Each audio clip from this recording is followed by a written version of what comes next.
Hi, and welcome to the Eng Phys info session. So, sociology is just applied psychology, which is just applied biology, which is just applied chemistry, which itself is just applied physics, and to some extent, physics is just applied math. But there's a difference. Physics has to do experiments with the real world. So if you go into the hyperbolic time chamber and you had enough time, you could figure out everything in math just by yourself. You don't need there to actually be a universe for you to be able to figure out everything in math. But physics is not like that. Physics, you're dealing with the physical world, hence physics. So that's what physics is. It's like the most basic root level where everything else in science is grounded in it. You're using that as the basis. You're studying the basis of why everything else works. That's physics. Now, what about engineering physics?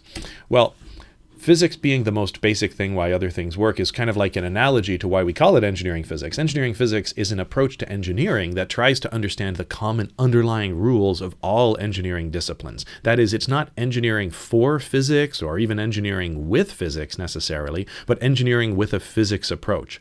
Study and understand the root of why all engineering fields work so that you can design anything. Eng Phys then is the source code of engineering. Now, why would you want to study engineering physics? Eng Phys teaches you the skills to see problems from all angles at once, allowing you to find solutions where the whole is more than the sum of the parts.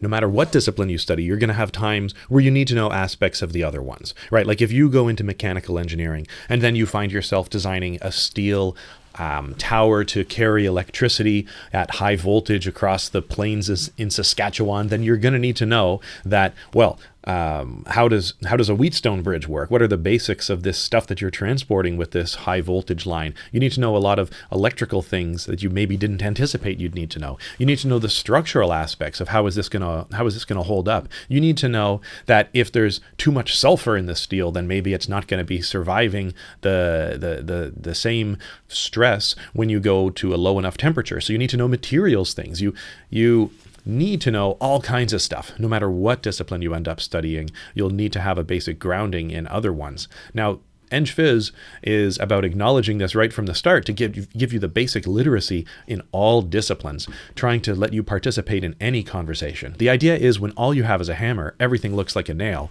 and Eng Phys gives you the whole toolbox. In the old disconnected world, the mechanical engineering department might do their own work without ever consulting the electrical or software engineering departments, doing their work and then passing it under the door to the electrical engineer in an extreme case, who then would do their work and then pass it under the door to the software engineer. Problem with this is that something might seem like it's an electrical engineering problem, but maybe it's easily solved at the software or the mechanical level. So mechatronics tries to leverage this understanding by building in a basic grounding in all of these areas in electrical, mechanical, software, and computer engineering so that then you can see solutions to the real big picture problem, not something that is kind of a temporary local maximum, but the real maximum solution by attacking the problem at the level that it's best attacked at. Engineering physics has the same approach and just expands the discipline so that now we're approaching the problem from whatever area in engineering it's best solved at by leveraging knowledge of all areas of engineering.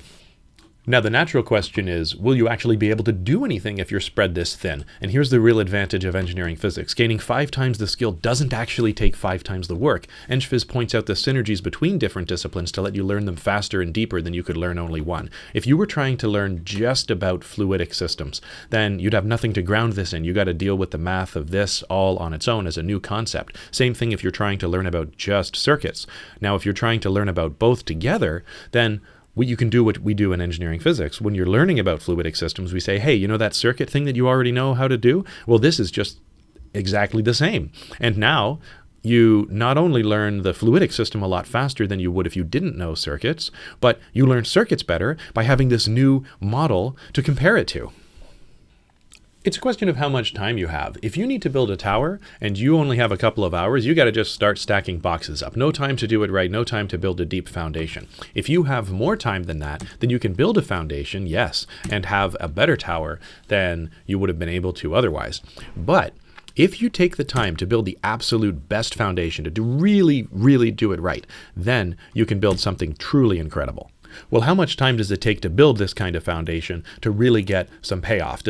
Is it actually achievable in the scope of an undergrad? Surprisingly, yes. By the time students get to the end of the program, they're doing real applied projects, actually building devices and making them work with this foundational knowledge. So students build devices that exchange needles using image recognition to tell if it's like a real needle or a fake needle, devices that find fingernails and then paint them and cure the nail polish with ultraviolet light, devices that let you order a drink with your phone and then move a mobile bar station to you and dispense a drink, devices that can combine different projectors and overlay imaging to make it so that shadows can't block an image no matter where your hand is, allowing you to play board games on a table, even if your hands are like busy eating chicken wings. Devices that can look inside your hand and project an image of your veins back on top of it. Devices that are little flying robots that dodge hands and allow you to play ping pong with a real physical object. That look at your eyes and track reaction time in order to tell whether or not you're impaired and should be driving. And voice-controlled robotic assistants, among other things. Engineering is building things with science. The larger your science foundation is, the more things you can build. Intermission. This all sounds great and fantastic for the people who Eng Phys is meant for, but are you one of those people? Are you going to be successful in engineering physics? Well, let's start off and see if it's right for you. Did you like first-year physics?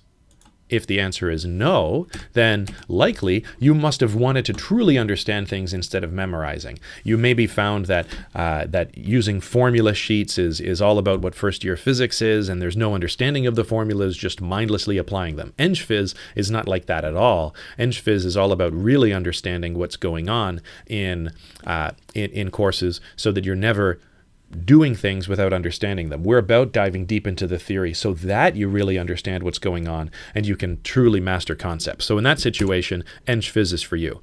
What about if you did like first-year physics? Then I'm going to assume that you must have understood things the whole time. Actually, physics isn't trying to be about mindlessly applying formulas either. So in that situation, Eng Phys is also for you. If you're determined to understand why things really work, then Eng Phys is for you. Okay, that's great in principle, but what actually is Eng Phys? Like, what do you take? What are the courses? Well, Eng Phys has a common core of interdisciplinary courses that will give you a grounding in all of the different things that you need to know about to do any kind of engineering. So, common core, you'll need electromagnetism, you'll need some thermal systems engineering, you'll need computational dynamics and statics, some engineering math, you'll need some more math on top of that, some vector calculus, analog and digital circuits, quantum mechanics, and computational multiphysics, linking all the rest of the courses together to understand how they fit together and really how to design things at the second year level. Now, what you build on top of that depends on whether you're in core Eng Phys or in management, society, or the biomed program. A beautiful thing about the Eng Phys curriculum is we have so many electives that we have the ability to have a common core for all of the students. The core courses that you take are the same every year, whether you're in core Eng Phys, management, society, or biomed. You don't get ahead or behind in some programs, and this allows you to really link these different courses together and make them all synergize. It's also pretty light from a course perspective. So in core Eng Phys, it's only 5 courses first term and 5 courses second term.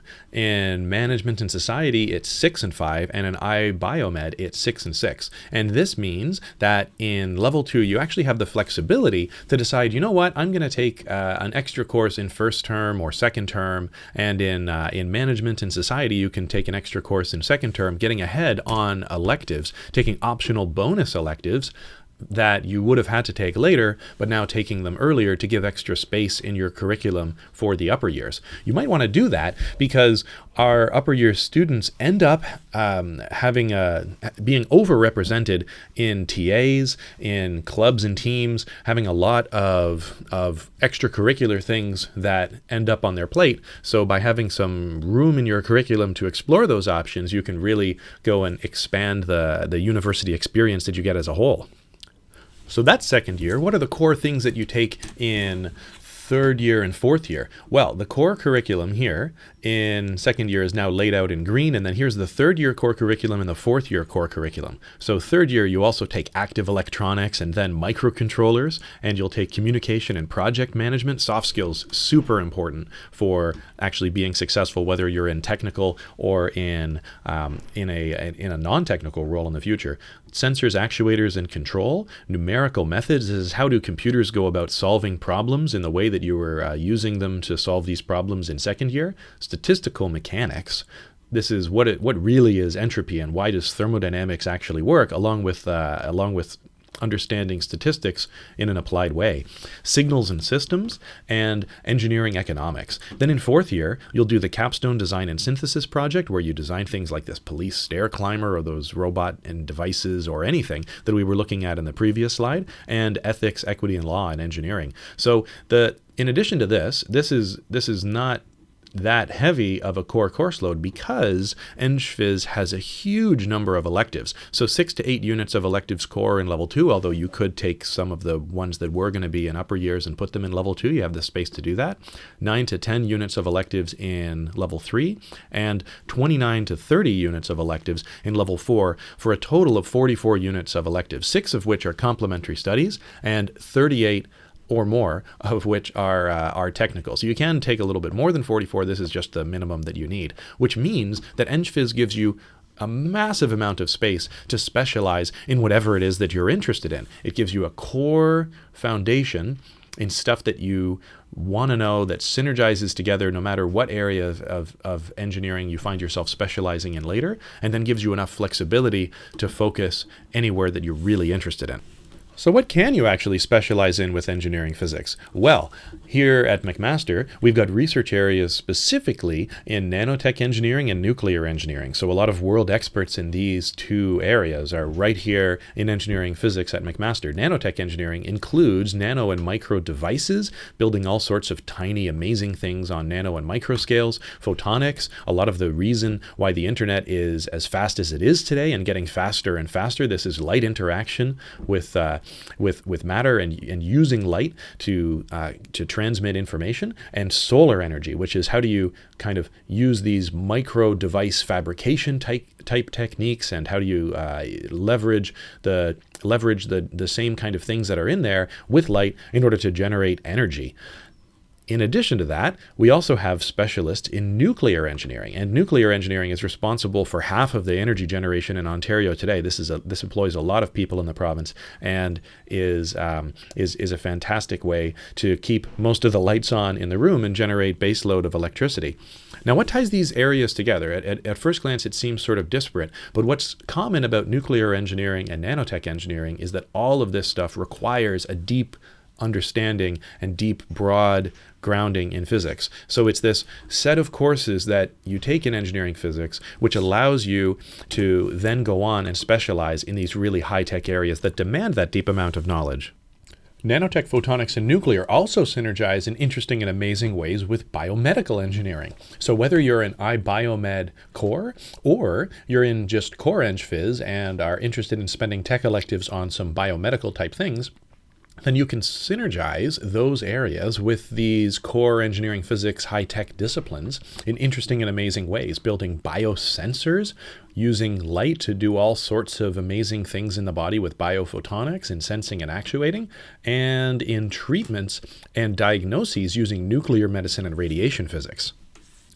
But this core interdisciplinary specialization also lets you leverage some pretty amazing cross-disciplinary specializations, like smart systems engineering, which is integrating micro devices or macro devices together and understanding how an entire system works, understanding electronics, understanding thermodynamics, programming, everything about the system at once. Quantum computing, which is perhaps the future of really, really high performance computing by leveraging quantum mechanics and also computer algorithms. Applied AI and engineering machine learning. A lot of what physics ends up doing is very similar to what's required in machine learning. There's a whole bunch of math knowledge that's required, often much more difficult to pick up later than extra programming experience. So physicists are being snatched up by machine learning institutions all over the place. And actually, the flexibility of of the electives and the problem solving that you get from physics is fantastic for any professional program as well. So you can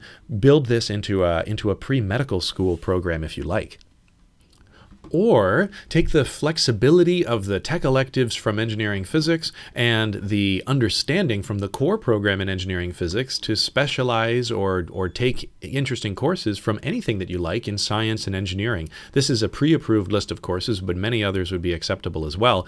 There's enough space in engineering physics in these tech electives for you to get a minor in many areas in science and for you to take enough of your tech elective courses from another area of engineering to kind of make it a pseudo minor in those different departments as well. This is a fantastic approach for people that are interested in it. So you can leverage the understanding and the core foundational knowledge from engineering physics to pursue whatever it is that you're interested in.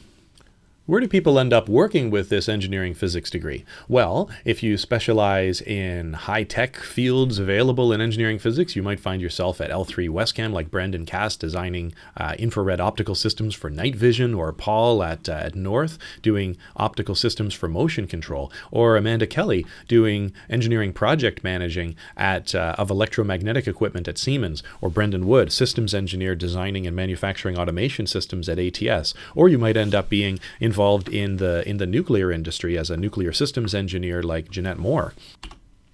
You might be an assembly and test engineer at Raytheon, or a research scientist at Canadian Nuclear Laboratories, or developing renewable energy technology solutions at Northgrid Solar, or you might be a software developer or model development specialist, leveraging just the core problem-solving skills that you have in engineering physics to go and work at all, like the massive number of flexible companies that are interested in doing anything related to machine learning.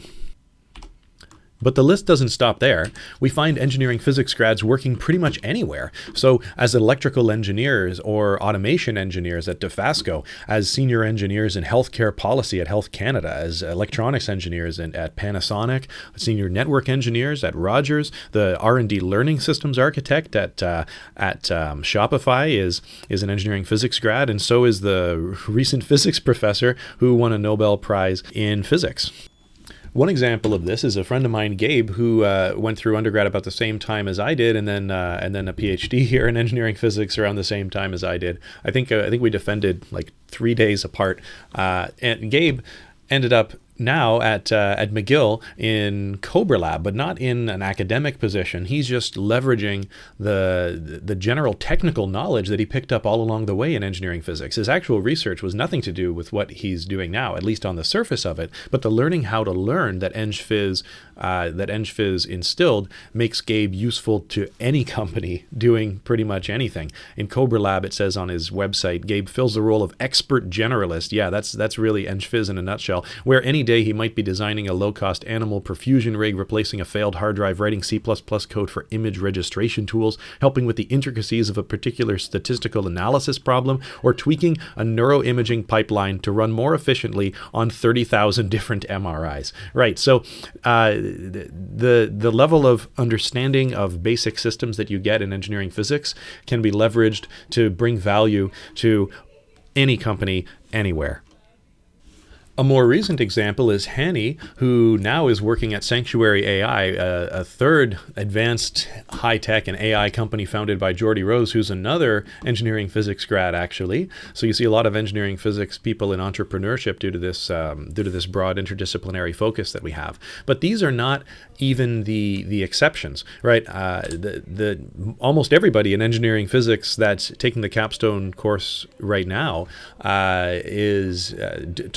took a full year to extend their degree to do internships. Some people are, one person, Ramy, called me up recently because he's already on a full year internship, but found an even better internship at somewhere even more amazing, and is going now into a second full year of internship before hopefully eventually coming back and finishing his degree. So the level of skills that you get even after only a couple of years in engineering physics seems to be giving you the problem-solving skill to bring value anywhere, and employers are recognizing this. So what kind of jobs do Eng Phys people end up having in these places, or in general? What sort of things would Eng Phys end up doing in different places? Well, if you're going to make a startup, what is it about Eng Phys that made Geordie Rose so good at starting up companies? Well, it's the interdisciplinarity, right? So the ability to solve problems and the grounding in a lot of different fields means that Eng Phys is naturally suited to be an entrepreneur, to start up a company. The product that you would build at the start of a company, when it's just you, needs you to know all about mechanical stuff and electrical stuff and material stuff and software stuff. It's not just one area that you're likely going to be doing. So if you are only one person and need to do it all yourself, then it's best to have a grounding in all of these disciplines. As the company grows a little bit, then you probably want a team. You want to hire specialists. So you're going to need some mechanical engineers for the mechanical team and some electrical engineers for the electrical team, etc. You find Eng Phys now situated well as the project lead with this interdisciplinary focus. You got to be able to speak the language of all of the different teams together. In addition to that, Eng Phys naturally, with this broad basis in core theoretical knowledge, lets our grads find work as high-tech specialists. So you need somebody in the nuclear areas, the nanotechnology areas, the photonics areas, who have just so much core understanding that Eng Phys really leverages that this is an ideal position for them as well.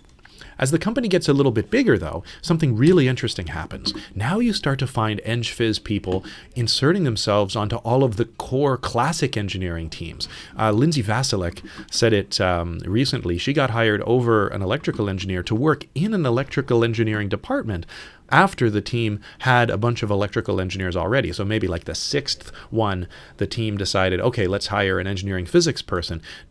Because this Eng Phys person, while maybe not knowing electrical engineering as well as an electrical engineer, in the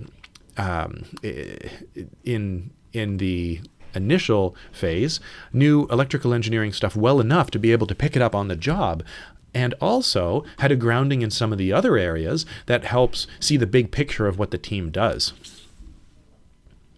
You see a model of this on the McMaster Interdisciplinary Satellite Team Nudos, where Eng Phys is half of the management team. These are like the project manager people there to oversee the rest of the teams, and are also members on all of the other teams, except communication teams right now. But Eng Phys are finding value being on all of the other teams with higher representation on high-tech teams.